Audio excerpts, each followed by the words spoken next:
I'm retired Battalion Chief Larry Cockman, Chairman of the Greensboro Fire Department History Book Committee. The American Fire Service is rich in tradition and culture. A firefighter's life is filled with many emotional highs and lows. Stories of major fires, national disasters, medical calls, firehouse living, and family life are often verbally shared from one generation to another. Many times, these stories are lost forever when a firefighter passes away. In an effort to preserve these stories, in 2019, the Greensboro Fire Department History Book Committee launched a new program of recording audio-video of our retirees' lives. These stories will be shared on our website, gfhbc.org. In 2020, we did not record because of the COVID-19 pandemic. Please listen as these firefighters share their life experiences with all of us. My name is Albert B. Kimel III. I'm 77 years old, and I had 34 and a half years service with the Greensboro Fire Department, and I go by AB. And I was a battalion chief when I retired in 1999. Yes, I'm from Greensboro. I was born in Greensboro, raised, educated here. Been here all my life.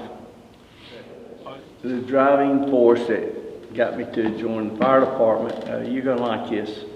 My dad called me one day, and he said, "Son," he said, "would you like to go to work with the fire department?" And believe it or not, at that time I said, "Well, what do they do?"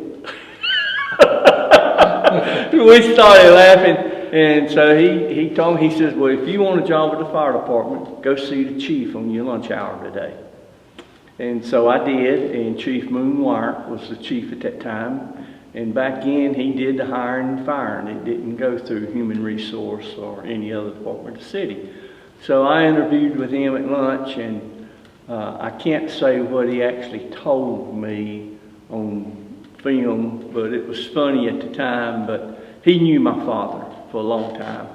And he kind of commented, "Well, you won't stay long. You'll go to work with a telephone company." So he told me to go back and get my notice, and 2 weeks later I started work at the fire department.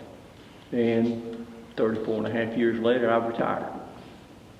At that time, no. The only thing that I had to do was just fill out some paperwork there with Miss Faye. My starting salary was $336 a month. We did have training, but at that time they hired you and you rode the trucks until they could hire enough people to put on a class. So I rode Engine 1 for about 6 months before I went in training. And at that time, I don't remember how many people were in training, but I know Woody Parrish was in there, and Butch Burchett, and gosh, there was others. Phil Cole was on Engine 1 also. He was a rookie, but he's no longer with the fire department. He retired or quit. I enjoyed training, and I think the high moments was you still had a job on Saturday afternoon. Because back when we was in training, it was 5 days training and a half a day on Saturday, and that was cut day and cleanup day, and we would do yard work around the training center and everything. And if they didn't come out and ask for you to come in the office, you knew you had a job Monday. Anyway, yeah, we had good times in training, and the weekends we would have some get-togethers with everybody and their family and got to know them, and that was a high time, getting to know the families of the people you worked with. And so I feel like, you know, that was high times. Our training officers, I believe back then, was Chief Powell and Chief Kent. Okay. My first station assignment, like I said, when I come on, was Engine 1 at Headquarters Station. And there were 6 of us on the truck at that time. We had 4 companies there at headquarters, and one engine would have 6 people assigned, the other one would have 5. And then one of the trucks would have 6, and then the other truck would have 5. So it was, you know, 20-some people there on duty. if I recollect, my first captain was Captain Harry Brown. And matter of fact, go ahead and see Arnold Marion was the driver at the time. And I had, like I said earlier, Phil Coble was a rookie, Bobby Shane, and Tommy Morrison. That was the crew. Well, as far as pranks and jokes and stuff like that, you know, when you got a lot of people together that works together and get along, there was always some pranksters. And I know the Phantom was the big thing when I went on, and I would miss stuff, and they say, the Phantom got it. And, you know, after a while, you kind of got disgusted, but you never got mad because that wouldn't let the Phantom off of you. And finally, you had to write a letter to the Phantom and post it in the kitchen. You know, how much I love you, and, you know, I sure want to get along and all of that. And that finally gets the Phantom off of you. But the Phantom, as it turned out to be, I won't mention their names, but they would go to a lot of trouble to pull a prank. I watched them take lockers loose upstairs just to take something out of it. And because people would say, well, that's my lock and nobody can get in it. Well, the Phantom could get in anything. Yes, the union started after I went on. Matter of fact, Chief Frank Jones was the first union president, and it got started up. I did participate for a while, and then due to family and personal reasons, I had to drop out of it. And so when it started back again, I was at the rank that I could not belong. Yes, back in, as far as cooking and the crew eating together, we did, because we did not leave the station unless it was for training. And the only way, and you brought your own food, of course, we know that we bought our own food and brought it in, and each one would rotate around cooking. And so we cooked a lot more than what I understand they do, you know, in the present time. Not at first, but after a while, as far as going to the store, then one person could go, and he had the option that they would let him go on duty, or he would go get it the day before and bring it in. Oh, to eat, it would cost us $1 a day, and back in that was about $25 to buy 2 meals home, and your lunch was usually something non-meatable, you know, mostly vegetables, might have Spam, and then at night you'd have your meat and dessert and other stuff. I cooked.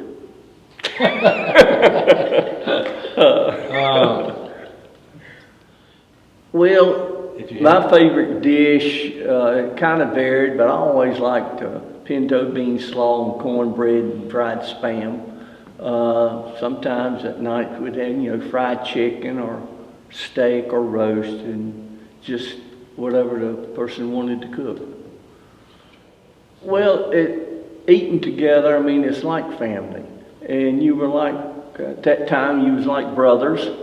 Now we have females, and you're like brothers and sisters, you know, before I retired. But you get to know each other, you're relaxed. You can talk about different things, talk about family, trips, whatever. And that's essential, you know. Bringing your own and eating by yourself, some of that happened, but I don't see that as firehouse living. Oh, when the females started, it was a challenge. I know there was some disappointment in several of the officers. Back in, officers had their own quarters, and some of them had to give their living space up, and that set bad. But overall, I really had no problem, and I was the first fire captain to have a female assigned to their shift. And the reason I say the first, Kay Pierman came out of training at 5 o'clock that afternoon, and at 6 o'clock she reported for duty at Station 8. So, and I think you were at Station 8. You come to Station 8 at one time, and Shoemate was there. And I don't know whether, you know, the female was there, but he had Deanne Clapp on his shift, and I got Kay, and she started at 6 o'clock, and then Deanne come in the next morning at 8. Yeah, I think everybody needs a little privacy, whether it's a 6-foot wall built up with cinder blocks. I don't necessarily see the private room in the dormitory area because you're definitely cutting off your camaraderie with everybody, where if you land in your bed where it's the walls, you can still holler at someone. But I think everybody needs a little privacy. Retired firefighter visits at the station, he may not know anybody, but yet he still wants to stay connected. I think it's essential, you know, that they treat him just like you would have treated a citizen. And not only that, he could pick up a little knowledge or a little information from the past and how things were done and compare it to what he does today. And so it's a give and take. And I hope, I don't visit a lot of fire stations right now, but I hope any retired firefighter would visit one, would have that opportunity to talk to them, and they would spend time with them. You know, as far as active companies today, I know the station that's close to me, there's a couple of them, maybe 3 there that was on the department when I was working, and when they come out in the territory or in the neighborhood, they stop by, and I think that's great. First call was out of headquarters station, Engine 1, and we responded to Battleground and Northwood.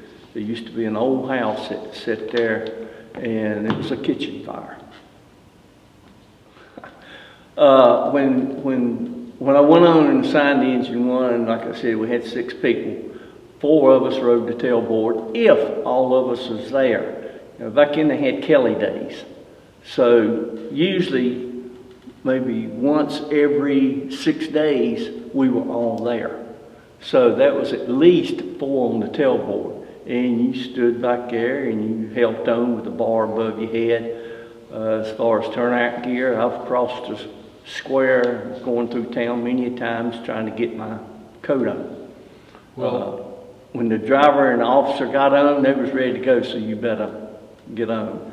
And it was crowded. It was crowded. Well, back in when we had the trucks with open cabs, and at that time they were all open cab, we had no jump seats on the one that I was assigned to. The weather was miserable. It's like riding a motorcycle in a rainstorm. That's exactly what riding the back of that fire truck was. And just because you was the driver or the captain, you got wet also. So when we got to the fire, we were wet to start with. It was miserable, cold in the wintertime. When I first come on, as far as medical calls, about the only thing I remember, we rode wrecks, if there were wrecks. Of course, back in Greensboro, the department had 2 rescue squads. And one was at headquarters station and one at 5, and that covered the whole county, including in the city. But wrecks we rode on. As far as medical calls, no. The only time I can remember I did it once, maybe twice. The funeral homes back in had the ambulance service. And if they were shorthanded, they would call headquarters station and say, we need a rider. So they'd holler somebody out, get out front and ride the ambulance. Our medical, if I remember correctly, our medical response started, we started training in '78, and the QRVs went in service in November of 1978. And that's when we started riding medical calls. The value of riding medical calls, the fire department, 9 out of 10 times will get there faster than EMS. And our guys are certified and they wore back in. It was a long training to get state certified, as you know. And probably, along with you, myself, and 27 others were the first ones to be assigned to the QRVs. Well, as far as 9/11, I was retired at the time, but it still affected me because I feel like they're my brothers, and it could have been us. And it was a bad situation at the time, and we're still getting over it. Anytime you lose life, it's bad. And being a firefighter and seeing firefighters killed or even police officers killed in the line of duty, it bothers you because you've been there. And people just don't understand the pain that, concern that's there. And while we're there on that, how do you think? well, firefighters dealing with death, I'll have to say firefighters, in my opinion, are unique. They've got to be to do the job that they do. As you heard the old joke before, most people run out of burning houses, firefighters run in. But death affects them all differently, I would say. You don't ever get used to it, but you get where you can handle it better than you used to. I think after your first one, and that really hits home, I just, I can only say that in my case, I deal with it in a way that maybe I'm not open at the time and talking about it, but I think about it, and it's really hard for me to, maybe anybody else, to put in words how you really feel and deal with death. I know in the department, and I was there a long time before I run across, or before we had a first fatality. And thank goodness, I wish I was there my whole career and never had a fatality, but it doesn't work that way. And it seems like sometimes when it starts and it's bam, bam, bam, you got 3 or 4 in a row, and then it drops off.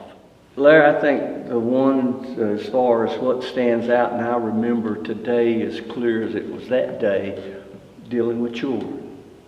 Adults, I think they pass and you get over it. But children, to me, I don't get over that, because I can still see in my mind that kid laying there, or that drowned victim laying there, that was a child and didn't know any better because they were so young, and it was because they just, maybe their parents got busy and forgot about them and they got out of sight.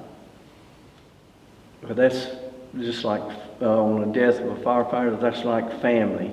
I'm fortunate, was fortunate enough, Raymond, Raymond, but Jesse Gray was on my shift at headquarters station whenever that accident happened, and that really hits home. As far as with Raymond, what happened to him, sort of in the line of duty, but not in the line of duty, but he's still just as close because it's a brother, and I think that's how that affects. I'm proud of this moment, personally, I guess, when I passed the captain's exam and finished number 1, that was an accomplishment. I was just lucky I was tickled to death to pass the exam. That and, the filling back in, I think a lot of them, boy, if I could just make captain on the fire department, that's really all I'd like, because Greensboro was well respected. And then when you make battalion chief, then that's just icing on what you've done, and that's a proud moment. And but just coming to work was a proud moment. I enjoyed every day at work. I would do it over again, but I think the only thing I would change, I would get my college education. But I enjoyed it, like I said. Coming to work was a pleasure. You never knew what was going to take place that day.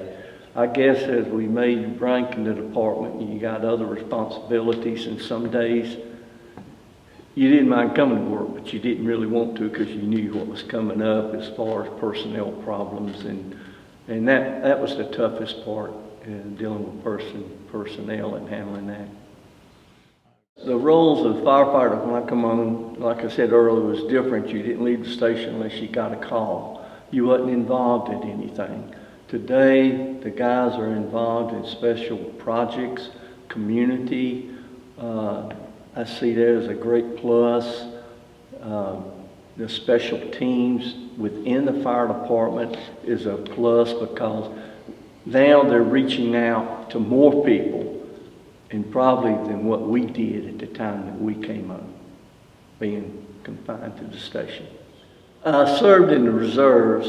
I was in the reserves from 1964 to 1970, I think it was, and after active duty, then I was here in Greensboro in the reserves. Yes, why in the military and how it helped, how to get along with people the best you can,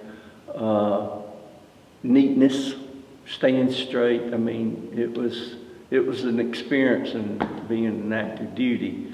And it fell right in with the fire department. I thought maybe there for a little while I was still in service in the fire department because some of the officers you worked for back then were very strict. Well, I would consider a successful firefighter someone that applies. He likes the job. He's just not here to draw a paycheck. He wants to get involved, and he wants to look after his family as best he can. Getting back, I'm going to go back to training. That's fine. I'm going to ask this. The pompier. It's probably a lot of people in the department, they don't know what a pompier ladder is. And we trained with that. And it was a confidence builder to climb up the side of a building.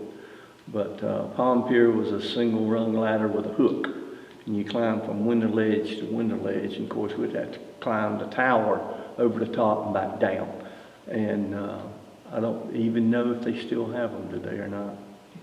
But, that was an experience. My health, you know, when you're working, you think you're in the best shape and everything, and you don't never complain or anything. But my health, I think, has been great. It has gotten better since I've retired. Keeping my, you know, you keep your weight down. I still kind of stay active, but really, I've got a few little tweaks. But other than that, I feel great. Well, I hope the GFD will remember me by I did my job. I enjoyed my job. Sometimes it was tough and it had to be done. And that maybe I set some examples in some way. One thing that I got, that I played a part in getting change, was responding to the county on fire, house fires and stuff. Had that to happen to me as a battalion chief. And we was responding to a call, and the captain on my truck that was answering called and told me it was in the county. And of course I asked him several times, "Are you sure?" And he said, "Yes, sir, it's right across the street and it's out in the county."